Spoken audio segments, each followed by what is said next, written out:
Hello and welcome to the Grobbulus for Dummies tutorial, brought to you by wowguidesnow.com. I will first explain the basics of this fight, and will follow by a full 25-man raid demonstration, as there isn't that much of a difference between 25-man and 10-man raids in this encounter. I will be covering the basics and most important aspects of this fight.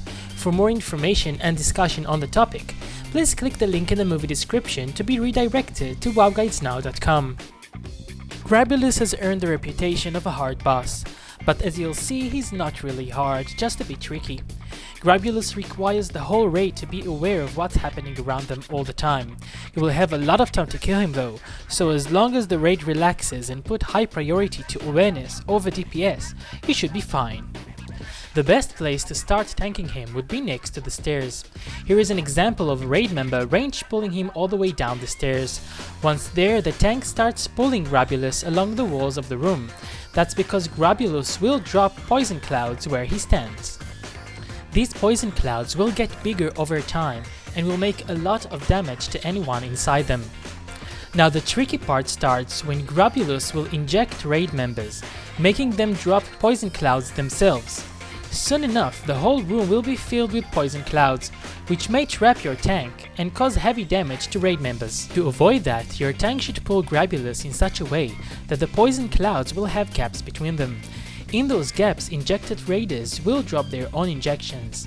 That way you can take your time, and even if your tank ends up surrounding the whole room, there is only small chance of anyone ever stepping inside a poison cloud.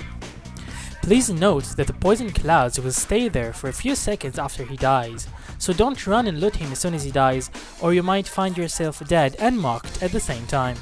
Grobbulus has a few more abilities, as we're going to see now on the full raid encounter.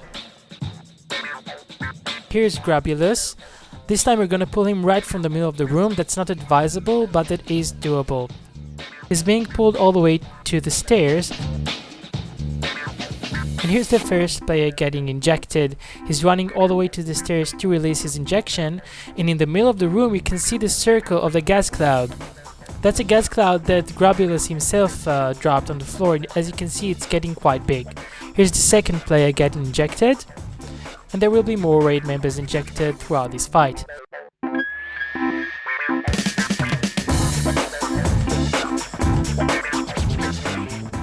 The disgusting green thing you see him spraying in front of him, that's a slime spray. Whenever that hits a player, that's gonna spawn a slime on the floor. Those slimes are gonna do AoE damage that's gonna hit pretty hard. So the tank should make sure that he never faces the raid, and the raid should make sure that they're never in the way of Grobbulus, because if it hits too many raid members in front of him, he will be overrun by slimes. Now needless to say, you're gonna have to down those and kill them ASAP.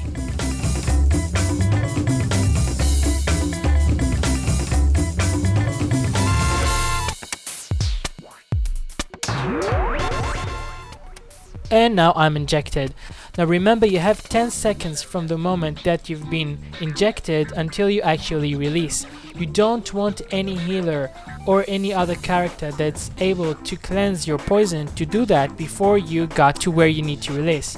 So in this fight, don't cleanse poisons, don't do anything that might cause you release in the wrong place in the room. I hope you found this tutorial beneficial.